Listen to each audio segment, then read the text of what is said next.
Gate 14 podcast, and how sweep it is, folks. How sweep it is. The Toronto Blue Jays swept a cat shit baseball team. It feels incredible to be at the top of the mountain. Avery, what a weekend for you, buddy. How are you feeling? You're banged up. You're taking naps at fucking 6 p.m. today. Yeah, no, I just slept from 6:30 to 10 o'clock, right in time for this. So that tells you kind of how I'm feeling this weekend. What a time we had. Bar night, I guess we'll go right into it. Bar night was just, I think, and you could maybe talk to me about this. I think in your mind, you didn't think that many people would show up, right? Be honest. Like, you didn't think, I was telling you the numbers, right? Well, I never think anyone's going to show up. That's just how I work. Okay, so, but how surprised were you with, like, there was way over 100 people there. There was a lot of people there. Yeah. It was good. I guess I didn't think about people that we knew that would come out too. Right? So at one point that place was fucking packed. It was insane.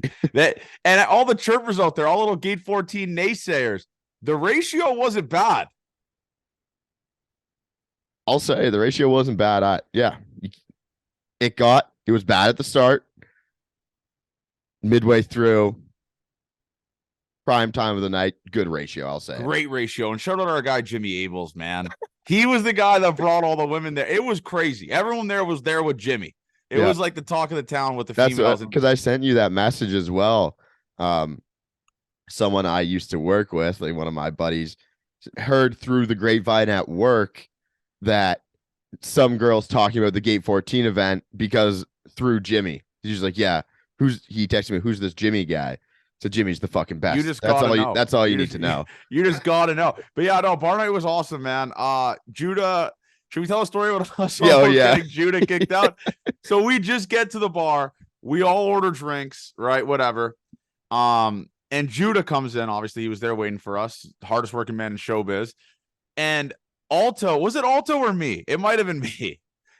I think it might have been me. I give Judah a vodka Red Bull, who's obviously 18 years old, and security immediately walks over and is like, we can't be doing that. And I was like, oh, fuck. Apparently he came up to him and said, you look really young. I'm going to have to see your ID.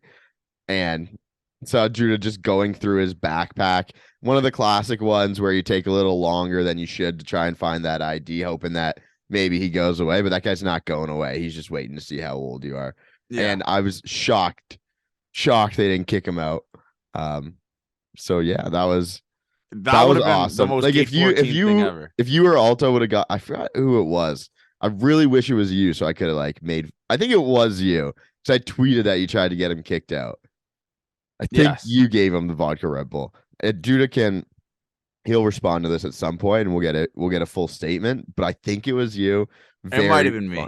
Very funny. Me. Like, he drove from London, and we almost got him kicked out within seconds of the thing. It would have been so fucked. And shout out Judah, man. Seriously, I mean, that drive is nothing to shake a stick at. It's a very long drive from London to Taco, and he left fairly late. Like, I don't know what time he got back at. I know a lot of our listeners came from a long way, a decent amount of them. So thank you to everyone that showed up, man. There's a little bit of a vlog video come out. I didn't want to record a lot of the stuff. Obviously, I kind of was living in the moment, as Matthew McConaughey said, just living. But you were living in the moment, that's for sure. I was buzzing it around. I was snapping it around. That was a great night. It really was. I want to do another one, obviously, maybe in the off season or start of next year, maybe with a bang, or I don't know. But that was fucking incredible. The people that showed up, they had me and you were autographing Zin cans, fucking Modelo's. It was crazy. They ran out of Modelo's. We shut the bar. They had no more Modelo's left. Yeah. Name a place where that crew shows up and doesn't drink them out of Modelo's. It just happens everywhere they go. But it was awesome. I had a bunch of buddies that I didn't even invite, or I don't know how they knew about it, and I hadn't seen them in years show up. So thanks to everyone who came out. We do have to do that again. I think off season's great for it because it was kind of perfect. Jay's game ended, and then it got to once an 11 o'clock hit, just everyone who was at the game ended up coming over, and it's just okay, that's where everyone was. It was awesome. Thank you. Like I said, again, it's still crazy to me. I said it in my speech. I don't really remember what I said in that speech. I was drunk, hand up. I was drunk, but obviously I was getting drinks handed to me, shots handed to me, and I just said no I never said no. it was just like it was insane. I don't think I maybe bought 1 or 2 rounds, but dude, I ran up a tab. I was really at your own event. Yeah, I did run up a tab. It's because like when all my buddies came, I was just buying them drinks to thank them for coming out. You know. So you went beauty mode. But it's to like my buddies, so it's not that big of a deal. Yeah. But no, that was fucking awesome. That was a lot of fun. Alto was the star of the show too. All of our listeners just love Alto now. They're asking for him for pictures and shit like that. It's electric. So you love to see our boys eating. We're all eating. Shout out Curtis was there. Curtis put on a clinic there too. But Curtis is my favorite person on earth, man. Whenever I see him in that setting, he's just the happiest guy ever. He really is. So let's go into Saturday. So like I said, again, successful. The video will be coming out. I don't know when. Judah will be editing it. I'm excited to hear my speech. Like I said, I don't know what I said in it, but I know I put on a masterclass. Whatever. That's why I made the business decision not to talk during that. Alto up there too, just getting roasted in the comments by our boy Adam. That was funny. But let's go into Saturday. So you were at a wedding. Let's go into your week. Let's go into your Saturday first. Then we'll go into my monumental historical Saturday that I had. Yeah. So you were at a wedding. You were fucking mangled, man. So you had a Johnny Junta weekend, dude. I threw up before 5 o'clock at the wedding in the handicap bathroom. Yeah. It was a beautiful bathroom. It was just perfect. I didn't know there was actual bathrooms. So, but it was like I was still reeling from the night before. Like I had sobered up, but I just didn't feel good all day. And then again, open bar, double vodka Cokes. I was doing, I think I had like 10 of them in a row. Who the fuck drinks vodka Cokes, Avery? Dude, I'm telling you, they are awesome. No, they're not. Okay, keep going. So you because you texted us in the group chat. Me and Alto were just sitting watching the Jays game, and Avery sends a text. I just puked in the handicap bathroom. So how did that night end up? Because you were mangled, obviously. How did it end? Like, were you just continue to be that fucked up, or like did you sober up? You go to bed early? What happened? No, I was just kind of fucked up all night, but I could keep it between the lines pretty well. You see, I can't. Yeah. So I just kept drinking the whole night at that pace. Like I was pretty drunk, but there was way drunker people than I was trying to just push pace as well. Like one of the guys threw up on the floor of the venue. They were just like really, really drunk people, but it was a good time. So shout out to Kirk and Kim. Chris Roach was there, one of my favorite people in the whole wide world to drink with. He was nervous before the wedding. So like he was getting married? Pretty much, yeah. He's like, guys, I'm kind of nervous before we leave, and he was just doing the thing where he drinks a ton of Pink Whitney and gets really fucked up. So So that was your second wedding. You said you would recap. What's your thoughts on weddings? I loved that. I had a great time at that wedding because I knew the people. I don't think I'd really like a wedding where I don't know the people. Yeah, like a distant relative or something like that. Yeah, exactly. Or I'm like the plus one to someone else's thing. That's not for me. Like Kim and Kirk's ceremony went so quick too. Like we went and sat down. It took 10 minutes, no shit. And it was like we just got after it and started drinking. So I really enjoyed that wedding because I knew the people there and I knew the people getting married. And like even the stories, like best man speech, I knew all the stupid shit that he did. So it was awesome to like recap that. I just think it's different. I'm going to hate in 3 years. When I get married? When every fall weekend is filled with a wedding. I won't be doing that. I don't think that's gonna be a thing. I don't know. So this is my thing, Abe. This is my thing. All right. So the thing about weddings is, and you make a great point, like you have to know everyone, right? Like I'm trying to explain. Like you can't go to a wedding and like not know. It's just awkward. That like I'm not really a big wedding guy with that type of stuff. I want to go to a wedding of people that I know, but I guess. Yeah, there's a little bit because it was a really like enjoyable day. I thought I hate the reception stuff. Call me fucking miserable. I hate the reception and like the small talk and like just the terrible dad jokes, like the master of ceremonies or whatever, like the pastor or the fuck it is makes. So I hate that stuff. The guy who was the MC was the bride's older brother, so it was just like funny. He was chirping the Leafs at one point, which everyone hated. But I didn't know small talk. I did fall in love for a little bit. Really? How did that turn out? We great. That's you guys fine. hit it off? You got a number? I think I was on my Johnny Junta shit. She was probably like 50. So that was great. And then don't ever say Johnny Junta shit with that again. All right. Yeah. But yeah, no.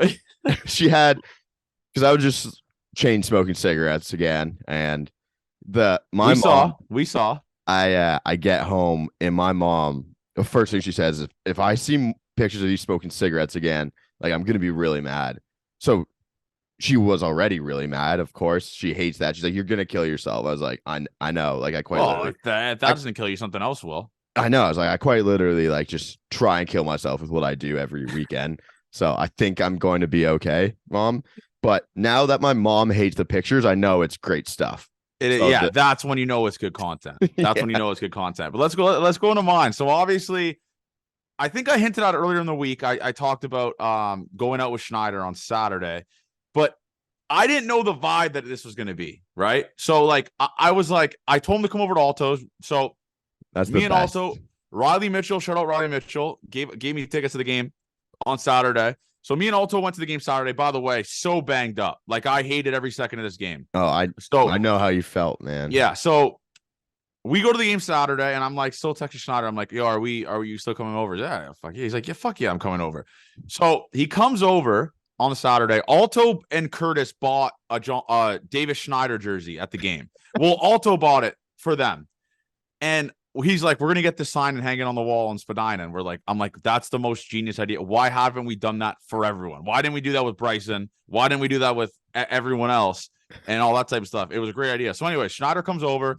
It's a little awkward at first, obviously, because he only knows me and stuff like that. But then Jimmy comes and Alto and Curtis, like, and we are just buzzing. Like he is drinking Modelo's with the boys. Obviously, he didn't have a lot. Like he had probably like 2 or 3 at the house before we went to the bar.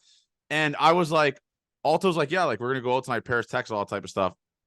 And I was like, I kind of was like, oh, you have a game tomorrow, like, are you gonna come out or whatever? I was like, yeah, I come out. Like we're going out early anyway, so it's Paris, Texas, right? So you have to go early. But anyway, so we're at the pre and stuff like this, and then the Polaroid comes out. Yes. And the picture of me and Loop, the picture of me. So Alto, for people that know, Alto has a wall full of like Polaroid pictures of like the girls that come over, like just funny shit, like just memories of like Spadina. Like the Taylor.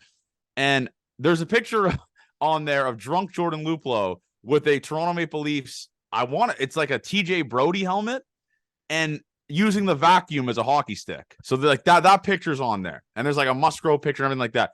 So I post my Instagram picture and we go down to pre at these girls' place. And Luplow comments under it, get Schneider in the hockey helmet. So Schneider's like, what is that? And so we go back upstairs. We throw the hockey helmet on Schneider and put the vacuum on him, and we get the funniest Polaroid pictures of Schneider in this hockey helmet and thing. We put it on the wall. Then he autographs the jersey. We hang the Schneider jersey on the wall in the Spadina. And so Schneider comes out with us, and I'm not going to put my own tires here, but we're going out, and a lot of people are noticing me. They're screaming gate 14, gate 14, gate 14, and then they're seeing Schneider behind me. And Schneider was looking at me. He's like, what the fuck, dude? He's like, I can't believe this. Like, I didn't realize it was like this type of big or whatever. So people are coming up to me and him, like asking me and him for like pictures with both of us, all that type of stuff. So this is the funniest part of the night. Curtis, who I wouldn't say he's a big baseball fan, right? Like he was telling Schneider when he was drunk, he's like, yeah, I'll be honest with Schneider, like I'm just a fair weather fan. Like I don't give a fuck about baseball. Like earlier in the year, he's telling that Schneider. So Curtis is taking a piss and he is talking. This is the funniest story ever. He's talking to this dude with this massive Cuban link chain in the bathroom at Paris, Texas. So there's only one pisser. Like there's 2 bathrooms and then horrible bathroom setup there. Horrible bathrooms. So Curtis is just shooting the shit with this guy, right? With this like tall guy with a man bun, like obviously a professional athlete. Alto walks in and he's like, what the fuck? Henny Cabrera was in the bathroom just having a normal conversation with Curtis. And Curtis had no idea it was him. And Alto goes, Henny. And Henny looks at him and goes, shh. Didn't want people knowing he was there. And Alto was like name drop. He's like, yeah, like David Schneider's here with us, like your teammate. And Henny apparently was like, yeah. Oh, Davis is there. Apparently Davis is like, so Alto and Curtis come back with the biggest smile on their faces. Like they're like, Henny's here. Alto's like, and we're like, yeah, we told him you were here. And Davis is like, he has no fucking idea who I am. He's like, Schneider's like, he has no fucking idea who I am. He's not gonna come over here. He doesn't even know who the fuck I am. He probably was just saying, yeah, to get Alto and Curtis to just shut the fuck up. So Henny Cabrera is just randomly at Paris, Texas on a Saturday, then comes in today and just shoves the fucking door against the Royals. He was like the Cuban link, everything. He apparently was like dripped out, and Curtis just having a drunk conversation with the guy randomly, and Yeah. Alto was just like, well, that's the thing. fucking... Like those guys probably aren't like they're not drinking that much. They're just there with the people they're there with, right? So it's like you have conversations with drunk idiots that know who you are as a professional athlete. You're not gonna love that ever. But yeah, we were sitting outside, and then like so Curtis wanted to take laps inside. So we're taking laps inside with Schneider, and like I'm getting noticed, he's getting noticed, but he was getting noticed. So it starts getting crazy. It's like people are starting to come up to him like a lot and like asking for pictures. So he's like, let's go the fuck outside, bro. So we just went outside and just chilled in the deck. But about David Schneider, he left at like 11. Like he wasn't there for a while. He was probably there for like an hour. But because obviously, like I said, he had to fucking play today. But it was funny, like, so he got a beer when we got there, and he was just nursing it the entire time. Yeah. And every time someone would buy him a beer or Curtis something, I would have to fucking drink it. So I was mangled at this point. Like I was just getting after whatever. And Schneider was just like, so we went to that event tonight, and we were just like the entire drive home, because I drove Schneider back after the event tonight, Baseball Town. We were just talking about it the entire. He's like, "Oh, fuck, Curtis Alto's the best. Like Jimmy's the best guy ever." Like they were just talking about how good of a time it was. It was the best. So David Schneider, I wish you were there, Abe, because Schneider asked where you were. He's like, "Yeah, where's Avery? Where's Avery?" I was like, "Yeah, he's at a wedding." But you gotta meet Schneider, bro. You gotta go over with him or just have a beer. The fact that he's younger than we are just doesn't seem right. It doesn't feel right. Like he's my brother's age. He's a 99. Yeah, that's my brother's age as well. It's just wild. I can't wrap my head around it. But anyway, so we did that event tonight, Baseball Town, with the walk-off pod. And while we get there, Jay Jackson gets sent down right when we're there, and I'm carpooling with these guys. Like I drove Jay Jackson and Schneider home, and it was like awkward for a little bit. Like I was just fucking whatever, just having good conversations with Schneider, and Jay was in the back, like on the phone, or you could tell he was a little bit sad. Yeah. And then he did the tweet, "Do not disturb" tweet in my car. He did that tweet was from my car. He tweeted DND. So you could tell he was a little bit like hurt about that and stuff like that. But dude, great that guy. Sucks. Yeah, that's like the worst time. Schneider's the best though, man. I'll tell you what, he is. That was a fun night. We say this about every guy we meet, I guess, technically, because all the guys are really nice to us. But he is something. He is just like the blue collar. He was just chirping, talking to Jimmy. It was the best. I'm so happy he came out with us. I think I would like to hear Jimmy have a conversation with every. Jimmy said the funniest thing to Schneider. So I'll tell the story. So our buddy Jimmy was like to Schneider, "Listen, I'm not trying to fanboy here. I don't want to care. Like I'm not going to fanboy this, fanboy that. How awesome did that home run at Fenway Park feel?" Jimmy's like, "Is it better than sex?" He's like, "Is it better than sex?" And Schneider's like, "Yeah, it is. Yeah, it is. It was the best." It was all-time weekend from the boys. But that picture broke the fucking internet. That my phone was dude. You're just gonna take every picture on that couch. How many Insta pictures do you have on that? A decent amount. Yeah, that's a decent amount. But yeah, it was. I'm happy he came out. Ernie was supposed to come out, and then his girlfriend and he like kind of felt a little like he didn't feel too good, so he didn't come out. He's like, "Beer's on me next time." So I was like, "Let's fucking ride, Ern Dog." But we play. So for me, end of my weekend, you had Baseball Town today. I went from the wedding, the 4 o'clock sleep, at the field at 9 o'clock for our games against McMaster today too. And let me tell you, I felt fucking horrendous all day today, but Hawks won 2 games. We won today. So they're back. Yeah. Got a big trip to Sudbury next weekend too for the fellas. So you can't go to Morgan Wallen. Well, what day is Morgan Wallen again? Saturday. Can't go to Morgan Wallen Saturday. I'm going to start. Listen, listeners out there, I'll send you guys my email. Let's start a GoFundMe to get me to Morgan Wallen. Why not? Why not? But let's go into the series, man. The Jays swept Avery. I don't know how. They made it difficult, but these motherfuckers finally swept a dog shit team. And honestly, 10-5 over that stretch. I know I said 11-4 for the series to be over, but I'll take 10-5. 10-5 is good. Just it had to be 10-5, but the Rangers had to do what they did. Which was catastrophic shit. Yeah, just suck. And the Mariners too. Like the Mariners are shit again. Perfect. Right? Yeah. Like, but the thing is though, we're getting in weird waters here, Avery. That second wild card spot. We're in it right now. Nightmare fuel at the Trop. I don't care. I just need playoff baseball. But the thing is, though, is I'm slowly starting to talk myself into, let's get that redemption story there at the Trop. Why not? Why not? The Jays are hot coming into that. Why not? But we're going to see the Rays 15 more times before the end of the season, right? 2 series against them. Yeah. So the Jays sweep them, then they gain ground, and maybe the Jays get a home game again. That would fucking rock. Only 7.5 back of the Rays. That's doable. Yeah, that's doable. Yeah, we're running into Yankee fan territory now. But no, it's this series this week is, I know it means a lot still, but the Rangers have to win 3 out of 4 to get back into a playoff spot against the Jays right now. Like it's not. I know it's a lot. You can kill them though. Like if it's a 3 out of 4 for the Jays, it fucking really hurts the Rangers. Yeah, like you could put your foot on their neck now. Like you can actually like knock them the fuck out, because they do end up facing the Mariners and the Astros, stuff like that, a decent amount, I think, to end off the year. So this series is literally make or break for the Texas Rangers. Like if they don't do well this series, they're fucking done, dude. Like they're pretty much as close to done as possible. Jays take 3 of 4.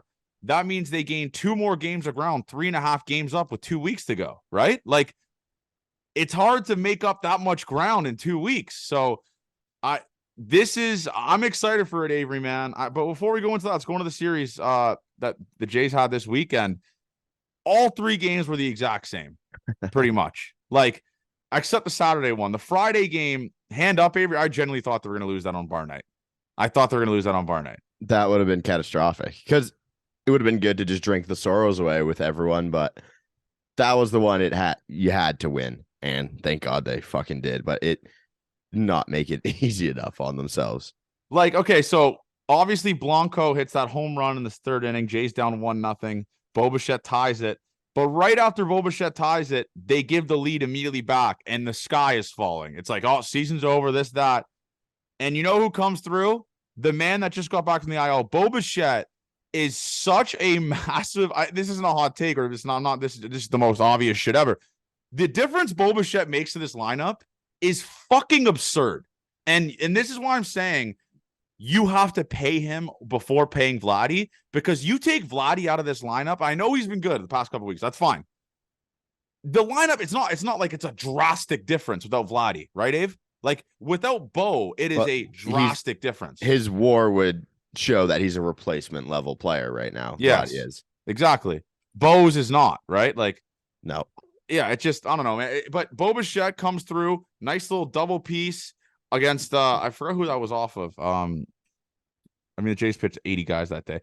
Off of Alec Marsh, or Hernandez too. Yeah, it was Marsh. But they needed a game like that where they came back. I mean, Vladimir Guerrero Jr. with that double. By the way, Avery, he's starting to hit these little pull side balls like 115 off the bat again. It looks awesome. Camera guy thought the ball was in the 3rd deck.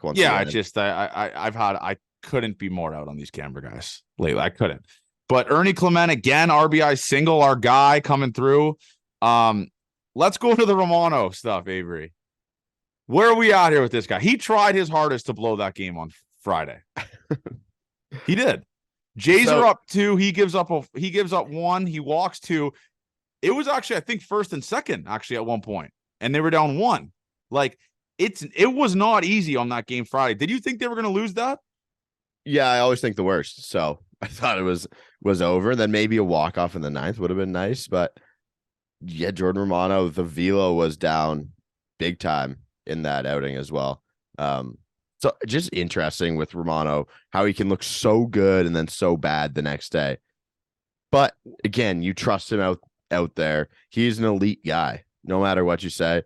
The numbers would prove that he's an elite guy. So the slider was down like a mile an hour.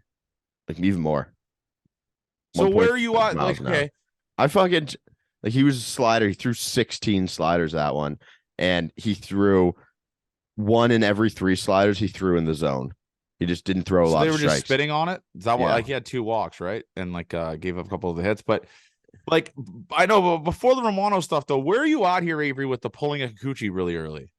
I think I talked about this with you on Friday at bar night or when we were in the room or something like that. But like pulling him at like 75 pitches when he's kind of carving, like he wasn't getting shelled.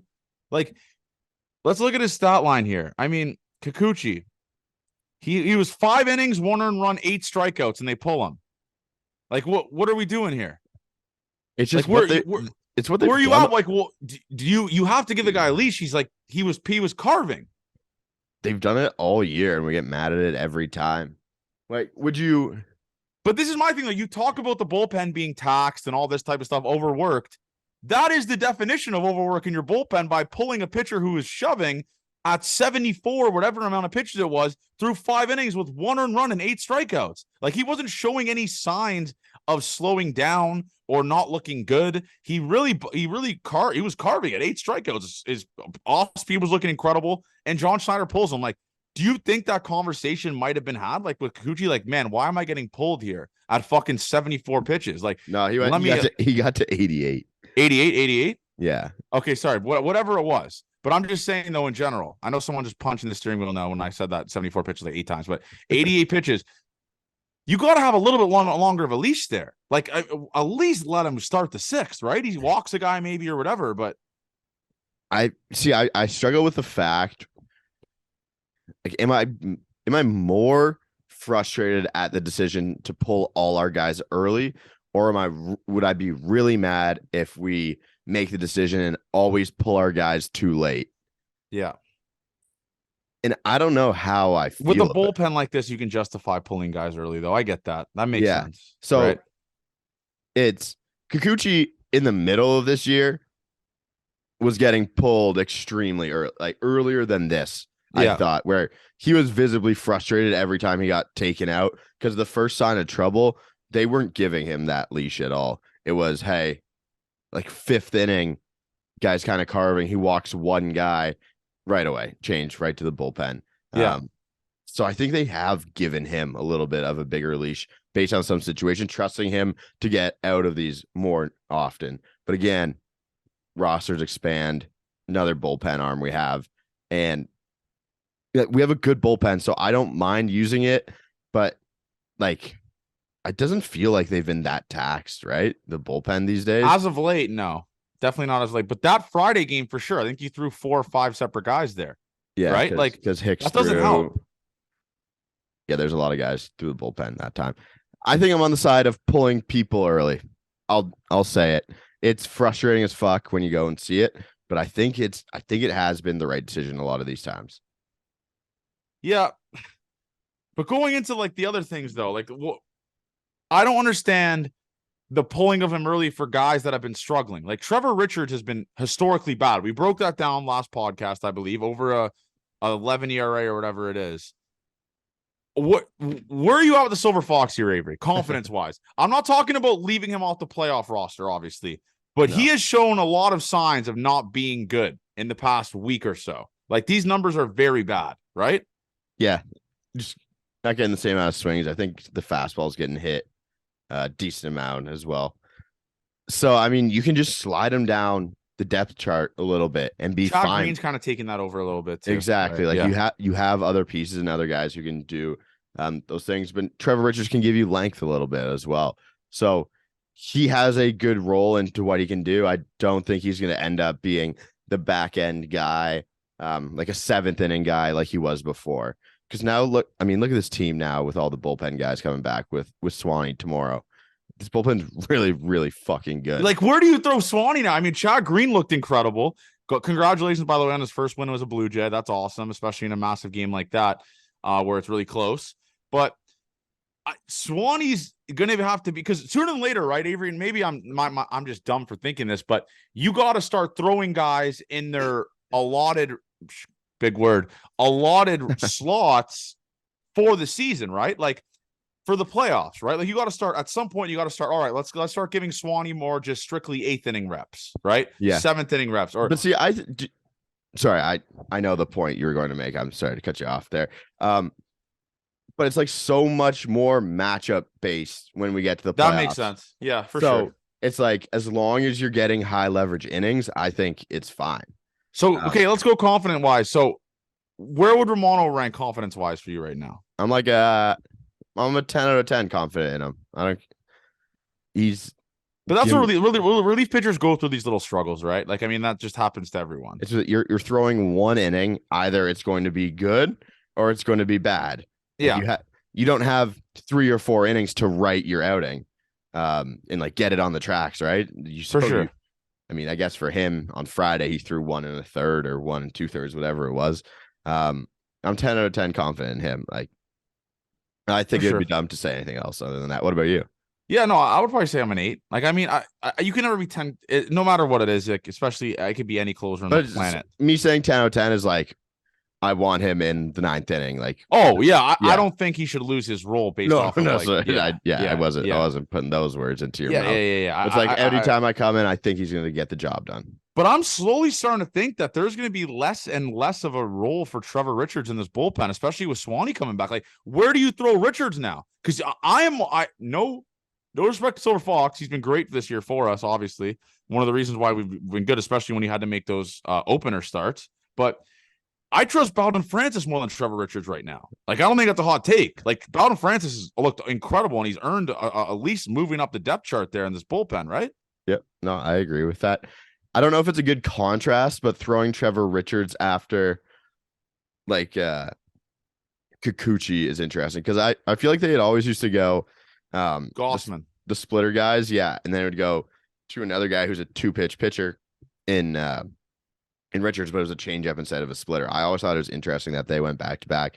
Would love to know like kind of their reasoning, or it's just they're Trevor Richards guys. He's going to go in after that and try and get a zero. Exactly. But yeah, Bo Bichette, obviously massive difference that game, and congratulations again to Chad Green. Let's go into the Saturday game, the fun game.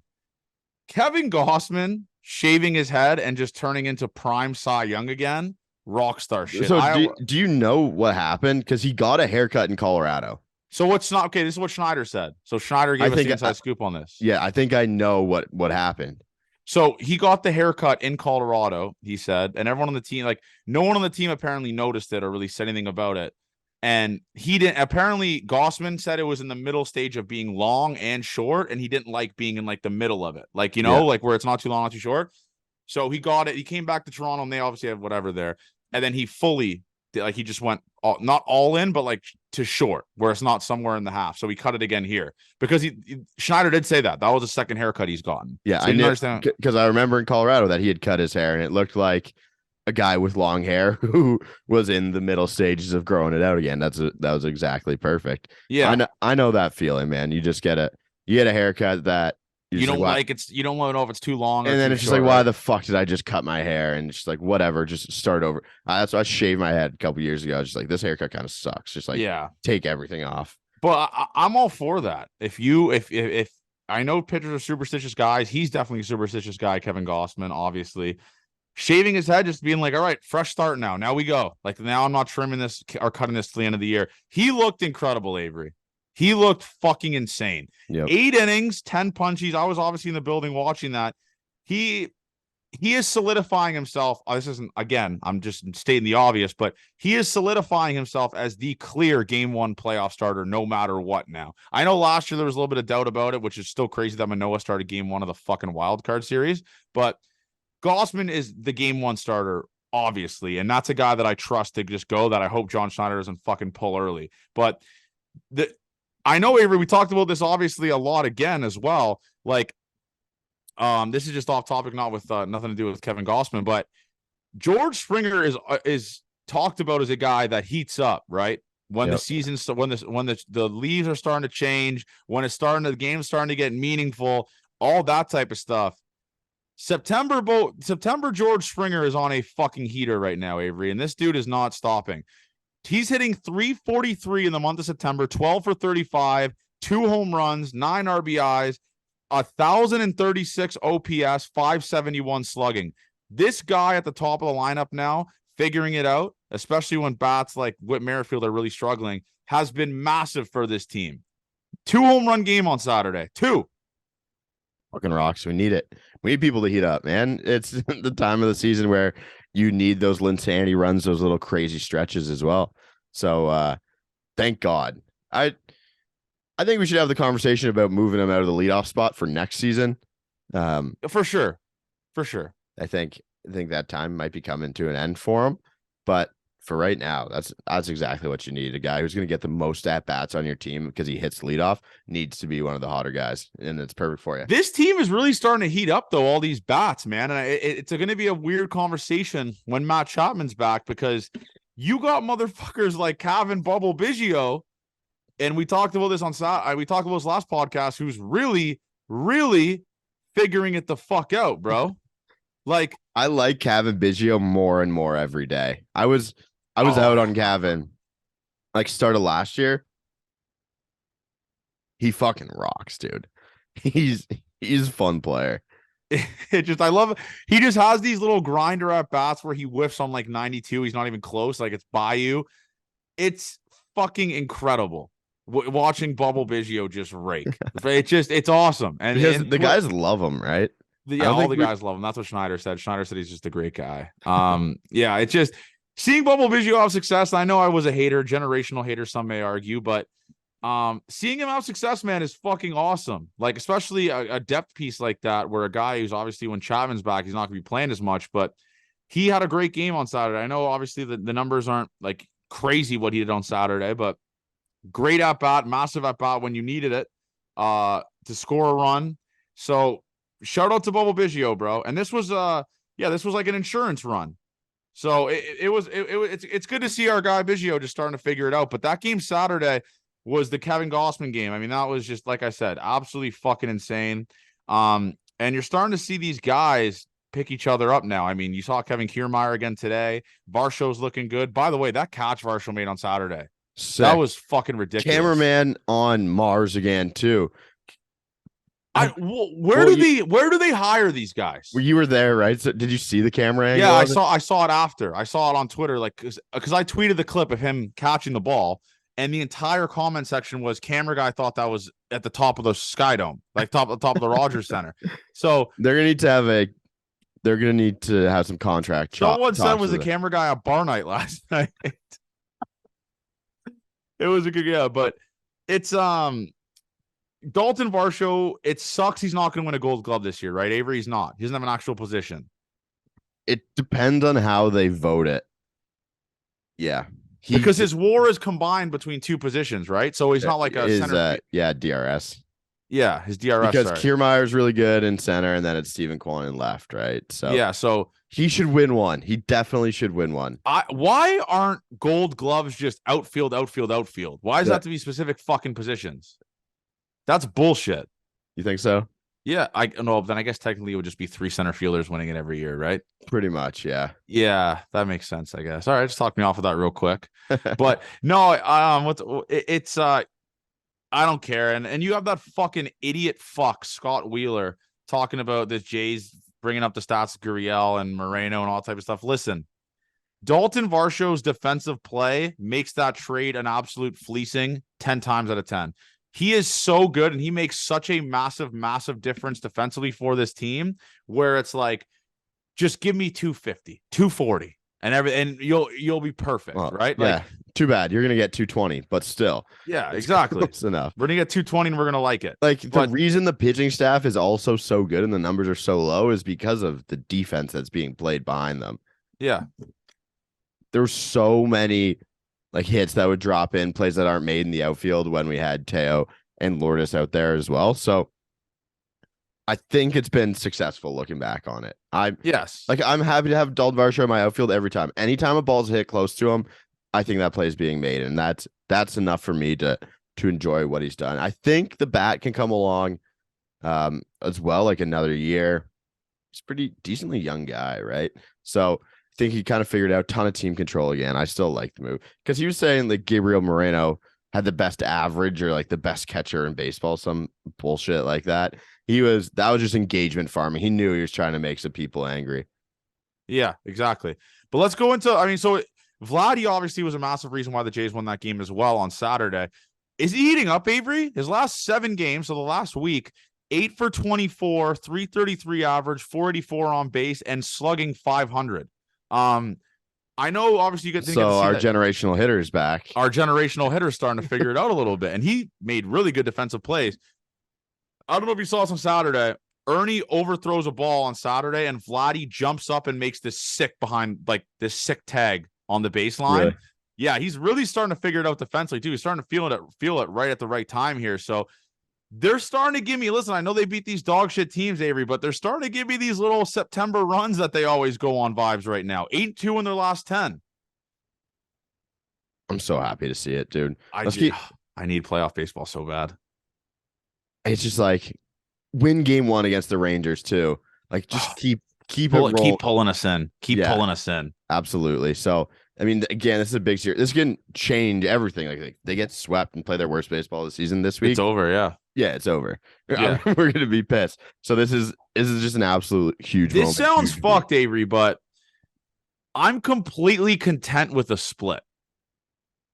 You don't want it because you lose the tiebreaker, right? Obviously, you don't want to lose tiebreaker with the Rangers, but a split here wouldn't be the worst thing, right? Like that's like, it sucks. You want to win a series at home, especially when you have the matchups like Dane Dunning's pitching, who's fucking terrible. Jordan Montgomery's been fucking terrible. Max Scherzer's been terrible. All these guys have been struggling that are pitching for this team, but I wouldn't be mad about a split. Like I seriously wouldn't. No, I mean, the ground doesn't change, and I think that we'd be happy with that.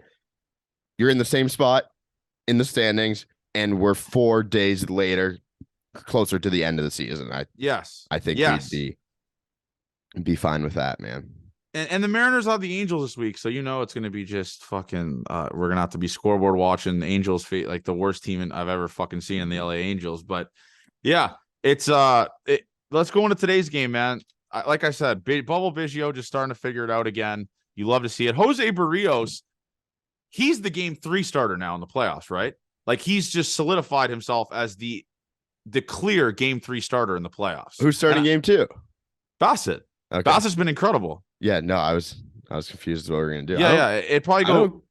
I don't know what order you. I think Barrios might even be 2. Really? And then I wouldn't hate that. Bassett 3. I think it depends if you win game 1, which way you go, right? Yeah, I don't think they would do that because you'd want your guys on the schedule to do it. Yeah.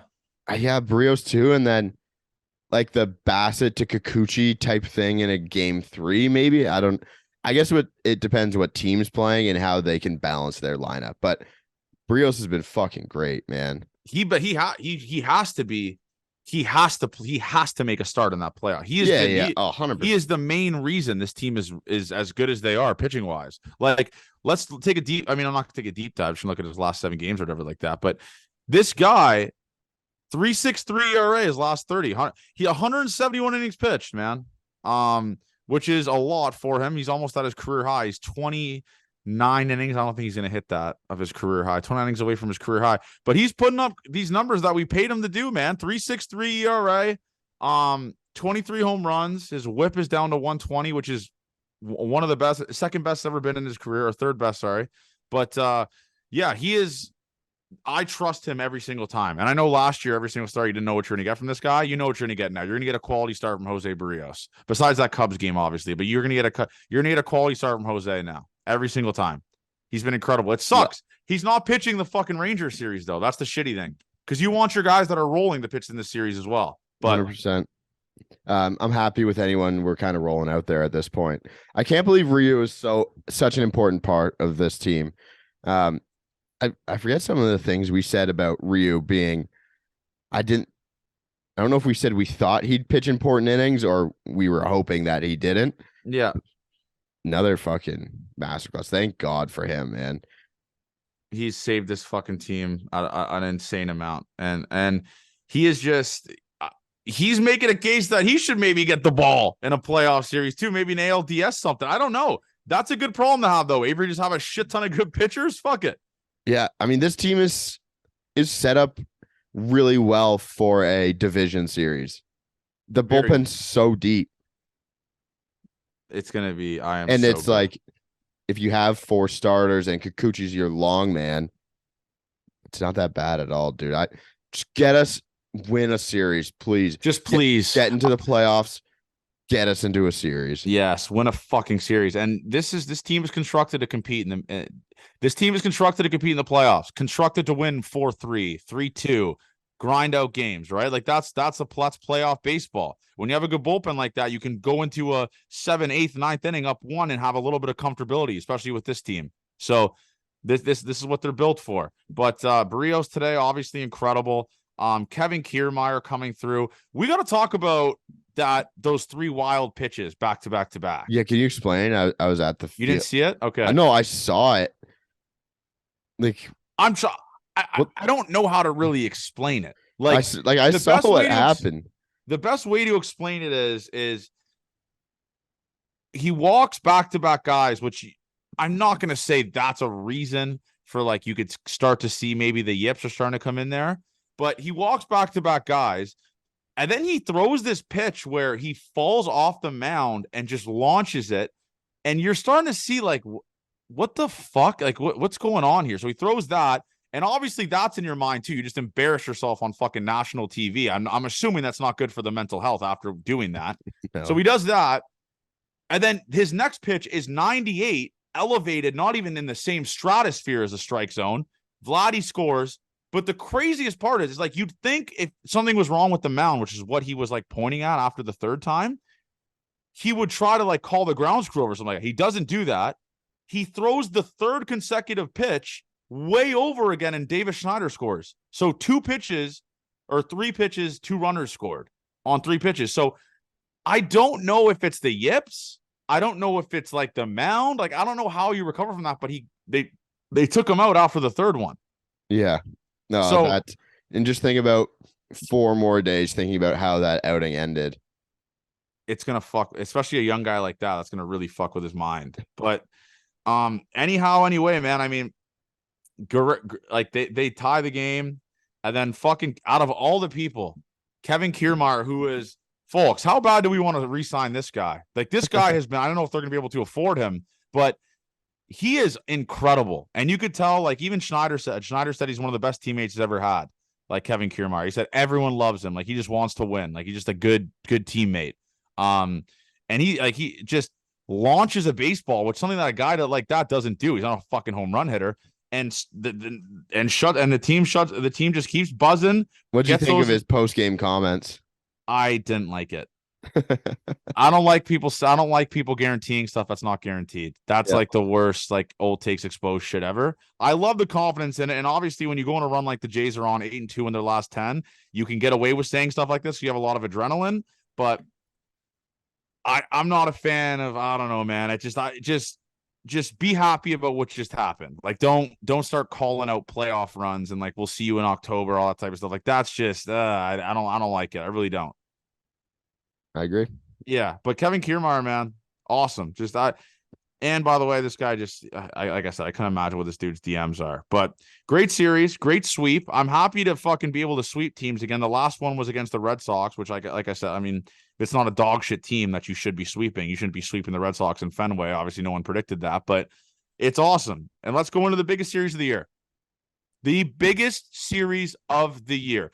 Meaningful baseball in September. We got Monday Night Football tomorrow, and we're parlaying it with fucking Blue Jays Rangers on TV. Does it get any better than that, man? It doesn't. How much football did you watch today? I just sat on Alto's couch and we just watched football all day. Me, Alto Curtis, that rocks, and Jimmy. But yeah, let's go to the pitching matchups here. I got it here on my phone. Chris Bassett versus Dane Dunning tomorrow. Ryu versus Scherzer on Tuesday. That's gonna be incredible. Imagine you could say that in 2016, that'd be a great pitching matchup. Yeah. Ryu and Scherzer. Yusei Kikuchi and Montgomery. Gossman versus Eovaldi. Those are set up pretty even, actually. I would say it's even. Besides, Eovaldi's coming back from an injury. I would say I don't think it's that even. Like, I think Chris Bassett's way better than Dane Dunning. Ryu has pitched way better than Max Scherzer. Max Scherzer has been terrible for the Rangers since he got traded there. Kikuchi has been really good. Jordan Montgomery hasn't been that good. And Gossman has been incredible. And Eovaldi sucks. Like, he's just came back from injury. I mean, he doesn't suck. Obviously, go back from injury. Like, where are you at with this? Like, do you think this is a mismatch? Because you said it's even, but the more you dive into those probables, it's a Jays advantage with the pitching. Yeah, no, I just think it's some good match. Like, Dane Dunning's an okay arm who has had some success earlier this season. I think it's set up for like a split for sure. Yeah, it's going to be a split. Like, I'm so excited for the series, Avery. I am so fucking excited for the series, dude. This is gonna rock. Yeah. This is why you play the game. This is why you watch all season. I'm starting to get sad that we've got 3 weeks left. Well, hopefully we have 2 months left. Yes. Or no. It'd probably be like 7 weeks. 7 weeks. Yeah. Yes. Yeah, that's not that. I remember how sad I was after last season ending. I think it's going to be worse this year. We just feel empty. That's the problem. You know, you're just doing something for so long, like since March of this year, right? 2 episodes a week since March. And then it's just like, fuck. By a weekend, right? Like, not a weekend. I mean, like by like 2 days, it could be all gone. Like the season could be over. You get swept in the wild card series, right? Like they did last year. It's like, that's it. 2 days and that's it. The entire thing you work for is all done. So positive vibes, man. Like I said, a split is the minimum. I think you can't lose this series here and give them and make them take the lead again and go up half a game. I'm gonna predict a split. I say they win the Bassett game and they win the Kikuchi game and they lose the Evaldi and the Evaldi and the Scherzer game. I think Scherzer maybe figures out, but he's been really bad in crunch time games, so I'm not sure about that. But I'm gonna say a split. That's the best way to look at it. I think a split. Yeah, happy with that. And Schneider has faced Scherzer before, so that's gonna be an awesome matchup in the minors. So, yes, on like a rehab thing. But before we end this, I mean, let's go into what Merrifield's still, Avery. Like what he's really cooling down, man. Yeah, crazy that he was just like hitting cleanup. What Merrifield's hitting 203 in his last 15 games with a 254 slug and a 246 OBP. 143 in his last 7 with a 219 average, 143 slugging. You got to move him down the lineup, right? Fuck. Yeah, I think so. Like, try and help him out. He's hitting cleanup for fuck's sakes, man. Like, what are we doing, Schneidzy? But yeah, folks, this is the biggest series of the year. And I'm making an announcement, Avery. Eric Swanson said, if we get 500 viewers at once, I know we get thousands on the live streams after. 500 concurrent, is that the word, Avery? Yep. 500 concurrent viewers for this Ranger series, he will be buying me and Avery Eric Swanson jerseys and giving them to us. So do that for the people. I'm going to clip this tomorrow, and we're going to get this out there. We need 500 viewers at least once to get the Swanee jersey. So make it possible. Let's have a week. Enjoy the games, man. Like I tweeted, we could have the season could be over in 5 weeks, and we'll just be looking back on this like, I wish I didn't take this shit for granted. We have 5 weeks left, potentially plus more, whatever. Enjoy the meaningful baseball games, man. This is what we work the entire year for. It's what we think about you shoveling your driveway in January on a Tuesday night when you'd rather be watching Blue Jays baseball. Yep. Enjoy it, man. Don't take it for granted. Love you guys. Gate 14 forever. Thank you for everyone that's been showing the support. The live streams, the meet and greet, like the bar night, the meet and greets, people that come up to us when they see us out in public. We love you guys, man. Gate 14 forever. Let's have ourselves a fucking week and let's win a series.